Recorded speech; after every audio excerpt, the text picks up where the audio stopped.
Hey everybody, and welcome back to our last video in Unit 5, which is all about electron configuration. So many of my students usually find electron configuration relatively easy, and the concepts behind it, the chemistry concepts can be very difficult, but we kind of don't think about those, which makes it a little bit easier. But electron configuration is really important for us to know because it really helps us to describe how atoms bond to one another, which brings us into the next unit all about chemical bonding very, very nicely. So let's just go ahead and dive right in. So electron configuration is the arrangement of electrons in an atom. And you've already done a type of electron configuration already when you were putting the electrons in their energy levels back in Unit 3. So you might remember that the first energy level holds a maximum of 2 electrons. And the second energy level holds a maximum of 8 electrons. The third holds a maximum of 18, etc. You already did a type of electron configuration, but what we are going to talk about is a little bit more specific than just that. So we're actually going to put electrons in their exact electron clouds, and we're going to place them. And right here in this little diagram, of course, we have our nucleus of the atom, which contains protons and neutrons. In this case, this must be lithium-7. And because it's lithium, it has 3 total electrons. So normally your first shell or your first ring around that will contain the first 2 electrons. And your second ring will contain 8, but in this case, it only contains 1 because lithium only has 3 electrons to give.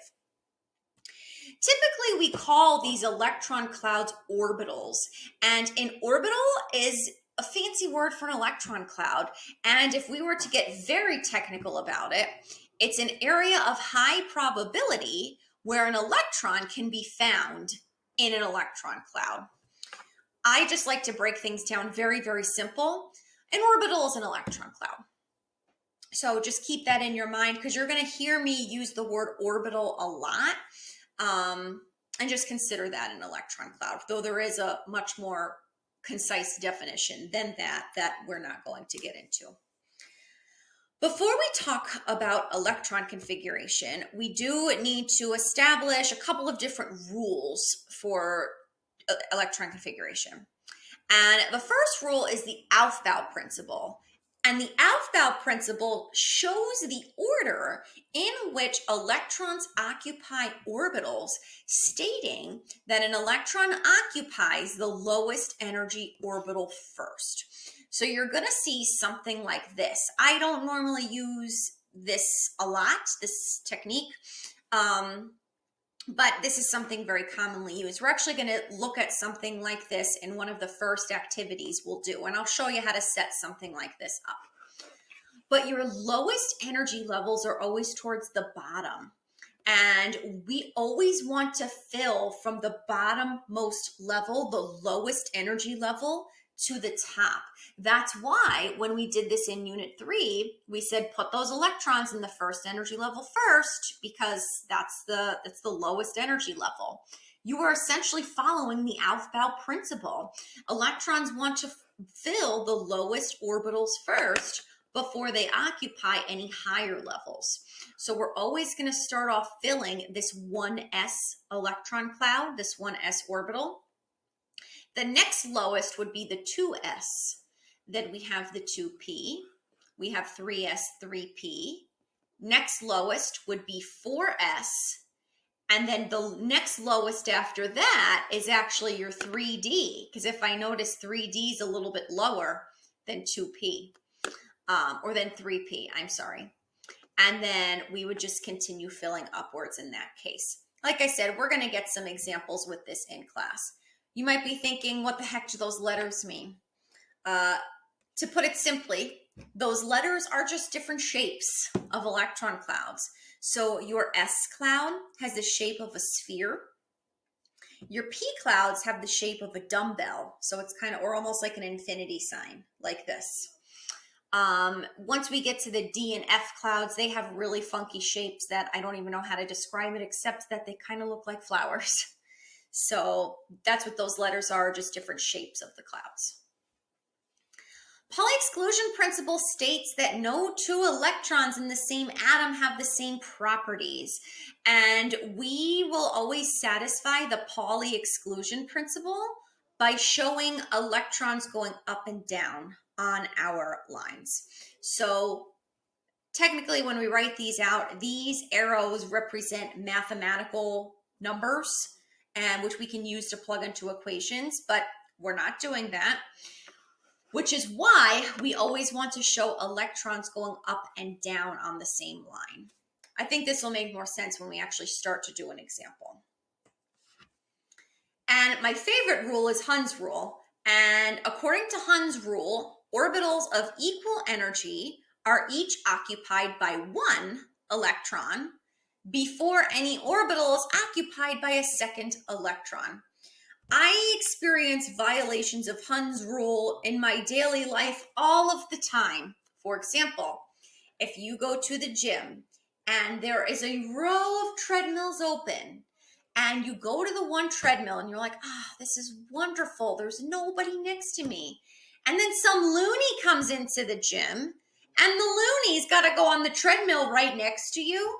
Why'd you go on the treadmill right next to me when all these other treadmills are open that are farther away? The same thing goes for the urinal. If you're at a urinal, nobody, or in any bathroom really, you don't want to go in the same stall or in the urinal right next to somebody else. You skip them. Seats on the bus. If there's an open seat, you sit in the open seat. You don't pair up with somebody else. That's weird. Movie theater seating, right? Same thing. You want to sit far away from one another. That'd be weird if you were going to a movie and there was like nobody in there and you were in your seat and the only like another couple came in and then they sat like right next to you. Like, why do you have to sit right there? Go sit somewhere else. Electrons feel the same way. If electrons can be farther apart, then they will be farther apart. So here, notice I have all of these lines. All of these lines represent 2p. These ones want to unpair themselves first and be as far away from one another as they possibly can before they start to pair up. So notice here, this electron is the weirdo. This one decided to be next to this one when it didn't have to be. So this right here is a violation of Hund's rule. This one is not. I love talking about Hund's rule. Now it's great at the gym because with COVID, like every other one, you can't go next to anybody even if you want to because half of them are shut down. And I'm like, we will never violate Hund's rule at the gym in 2020 or 2021. So that's wonderful. Using those three rules, we can use three methods or different types of notations to indicate electron configurations. And the first way is using the orbital notation. And the orbital notation is where we use arrows to represent electrons in their orbitals or energy shells. And the name of that orbital is written underneath the line. So for example, typically you'll see something like this. So you have your 1s. So this is called the 1s orbital. The 1 signifies what shell it's in. So this would be in the first shell or the first energy level. And the s signifies that it is a spherical shaped cloud. 2s. So this is in the second energy level and the S-shaped cloud, but I also have a P-shaped cloud in that second energy level. And if each line holds 2 electrons maximum, and if there's 4 lines, your second energy level does in fact hold a maximum of 8. So that makes sense. Anyway, rather than talking more about this, let's just go ahead and do some examples. So let's go ahead and do these 4 examples. So we're going to do helium first. And helium has 2 electrons. So we have to place both of these electrons in their orbitals. The Aufbau principle says that we want to place those electrons in their lowest energy shell first, which means I'm going to put them in the first energy level. I can't put those 2 electrons in the third because that violates the Aufbau principle. So I got to throw them in the first. 2 arrows can fit on each line, so we represent these electrons with these arrows. So I'm going to draw an arrow facing up, and then I'm going to draw an arrow facing down. You have to draw 1 arrow facing up and 1 arrow facing down to show that this does not violate the Pauli exclusion principle. Mathematically speaking, if they were to both be arrows up, they would both be the same electron. So we show that they're different by an arrow facing up and an arrow facing down. Again, there's a lot more chemistry that goes into that, which we're not going to get into. And that's it. So this is your orbital notation for helium. So let's try boron. And if you look on a periodic table, boron has 5 electrons. So same thing, Aufbau principle says we got to start from the bottom, and each line holds 2 electrons. So I'm going to place an arrow going up, and I'm going to place an arrow going down. Then I still have 3 more electrons to place, so I have to move on to this 2s right here. And notice there's only 1 line for the 2s, which is why I don't have to move on to satisfy Hund's rule just yet. So I'm going to do an arrow up and an arrow down, and there's 4 electrons. So I have 1 more because boron has 5. So I'm going to place that last one in this 2p right there. And that's it. That is the orbital notation for boron.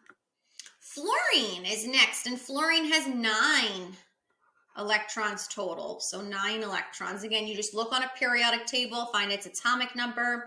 Because they are all neutral, they will be the same. So I'm going to draw an arrow up and an arrow down. Of course, we always want to start on the first shell. Fill up my 2s. Now, once I get to P, I still have 5 more electrons to place. All of these are equal energy. See how close these are? All of these lines are in the 2p section. So here's where we have to start following Hund's rule. So if all of these are equal levels, if all of these are treadmills at the gym, if all of these are, well, we'll say places at the gym, if these are, different seats on the bus, I think the seats on the bus is best in this case. This first electron is going to occupy the first seat. This second electron is going to occupy a different seat because it can. It wants to be far away from one another. And this third electron will occupy the third seat. Once all the seats are filled with one person, then it's not so weird to go back and sit with somebody else because you have no other choice. So now that we've done that, we can put our arrow facing down. So I go back to the first energy level. And then I could fill this second one up here. And then there's my 9 total. 1, 2, 3, 4, 5, 6, 7, 8, 9. And lastly, let's try aluminum. So aluminum has 13 electrons. Here we go from the beginning. I usually like to signify electrons a little bit more simply, and I do them like that. So I just do single-headed arrows. Well, not I, but a lot of people just do single-headed arrows. So 1 up, 1 down. Let's do 1 up, 1 down. So I have 4. I still have 9 more to go.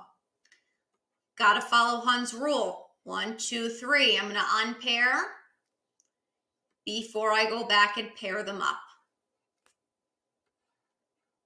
So that's done. 1, 2, 3, 4, 5, 6, 7, 8, 9, 10. I still got 3 more. I'm going to go now fill up 3s completely. Got 1 more left. I'm going to put that last one in my 3p. So there's the orbital notation for aluminum.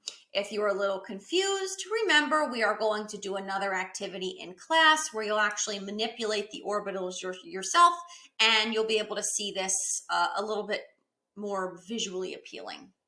Let's look at the second notation for electron configuration. So although that orbital notation has its uses, it's not the most common way of representing electron configuration.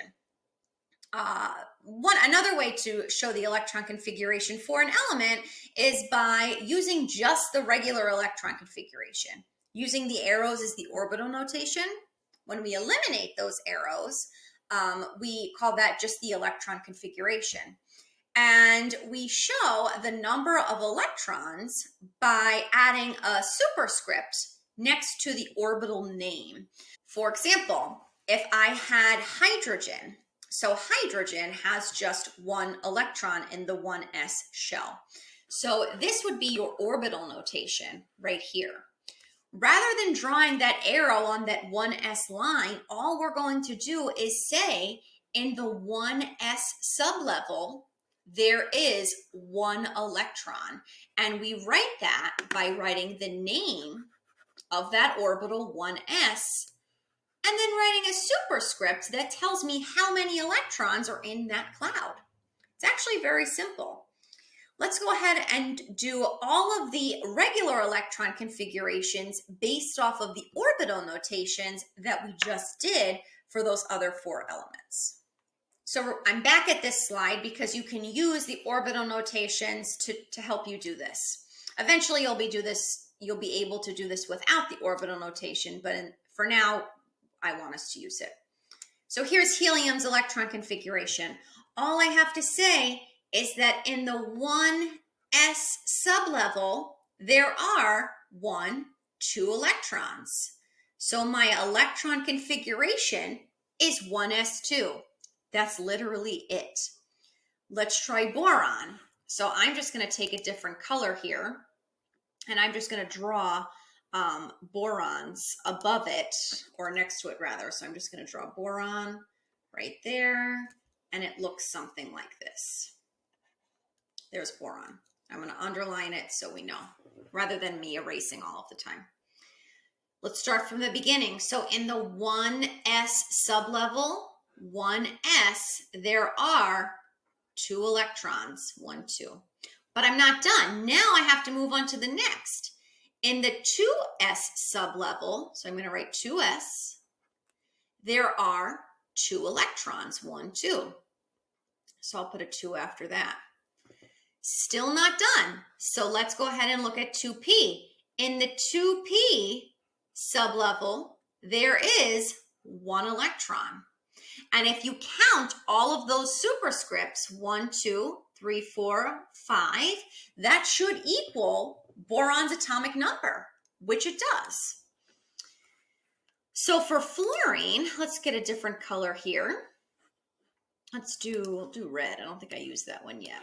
So I'm just going to draw over these again, just so we could see. I didn't mean to do that.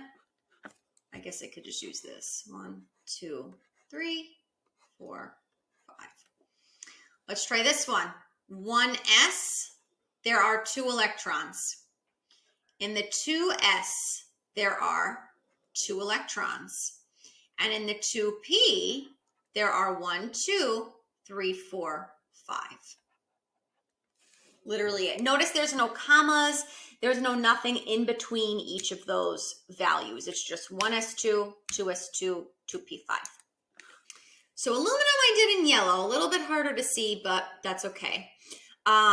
Start from the beginning, same exact thing, 1s2, 2s2. Now in my 2p sublevel, I have 1, 2, 3, 4, 5, 6. So I'm going to write 2p6. Now I'm in the 3s. There are 2 electrons. And in my 3p, there is 1 electron. And that's electron configuration. So you're taking those orbital notations and you are simplifying it in a way.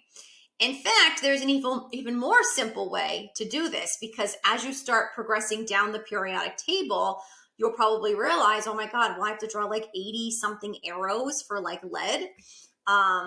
You might, but you don't have to. There is another shortcut. So let's quickly talk about that last shortcut, or that last type of electron configuration notation.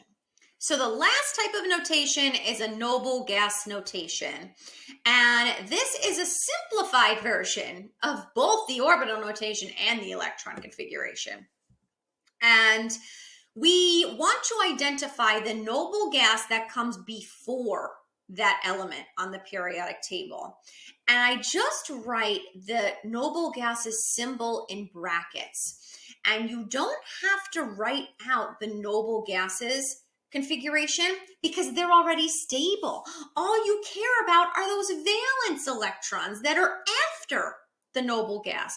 For example, your alkali metals have one valence electron. So we show just the one valence electron by doing the noble gas notation. Once you get to your transition metals or your lanthanides and actinides, which we really don't do many practice problems with them because there's actually quite a bit of controversy, I think, on some of them. But you do have to show those D and F electrons still for the transition and lanthanides and actinides.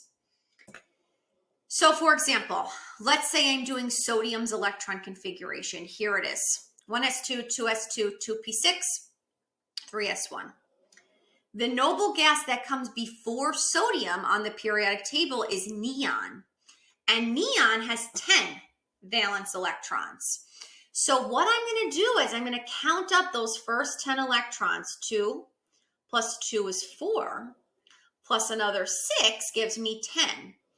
Well, this whole section right here, therefore, is going to be replaced with the symbol for neon in brackets, which is what I'm showing here. So that neon in brackets is equal to all of this stuff right here. Then all I have to do is just write whatever's left over. So this 3s1 wasn't a part of neon's configuration. I'm just going to leave it at the end. And this shows us that sodium has in fact one valence electron. So the noble gas notation is also useful. Orbital notation has its uses. Electron configuration, the full one, has its uses. And noble gas notation has its uses, which is why, unfortunately for you, we have to do all three. Same thing, let's do those noble gas notation for those 4 elements that we talked about before. So here's helium's orbital notation. You can also do this by looking at the full electron configuration, but I'm going to do it with the orbital notation just to save some room. So helium, there is no noble gas before helium. Therefore, I can't write a noble gas notation for this because it literally is the first noble gas. So the only exception to this rule, unfortunately. So let's try boron. Noble gas that comes before boron. Remember, your noble gases are all in that last group, group 18 on the periodic table. Helium comes before boron. So I'm going to write helium in brackets. Now, helium only has 2 electrons. So that helium in brackets is going to take the place of this whole thing right here. It takes the place just of this because helium only has 2 electrons. Therefore, I'm going to write whatever's still left over, which is 2s2, 2p1. And if you count up those superscripts, 2 plus 1 gives me 3. And based on boron's group on the periodic table, boron does in fact have 3 valence electrons. It all comes together. So here's fluorine. The noble gas that comes before fluorine is still helium. So I'm going to keep that helium in brackets for fluorine. And remember, helium only has 2 valence electrons. So I'm just going to eliminate that 1s2 portion of this electron configuration. And I'm just going to write whatever's left. 2s2, 2p5. Count up those superscripts. Fluorine does in fact have 7 valence electrons as a halogen. Lastly, real quick, let's do aluminum. Aluminum is number 13 on the periodic table. The noble gas that comes before aluminum now is neon. because neon has 10 electrons. So let's count up the first 10 electrons in this orbital notation. Here's 1, 2, 3, 4, 5, 6, 7, 8, 9, 10. This neon in brackets takes the place of all of this right here. And I'm just going to write whatever comes after that, which is 3s2, 3p1. Count up those superscripts. 2 plus 1 is 3. And aluminum is in the 13th group, which means it has 3 valence electrons. This all comes together with everything we've been doing, which is why it's so important. This explains the stuff we've already talked about, and it's going to explain the chemical bonding unit that we talk about next.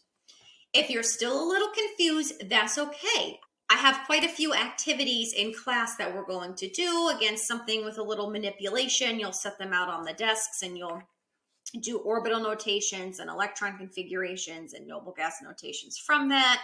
We'll do this packet that, unfortunately, the only way to get good at this is to do practice. So there's a packet.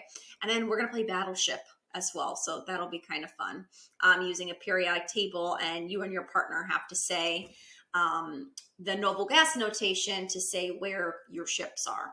So hopefully you enjoy that. Anyway, that's it for this video. Of course, if you have any questions, let me know, but we will be reviewing this in class more. And otherwise, I hope you have a great day, and I will see you in Unit 6. Bye.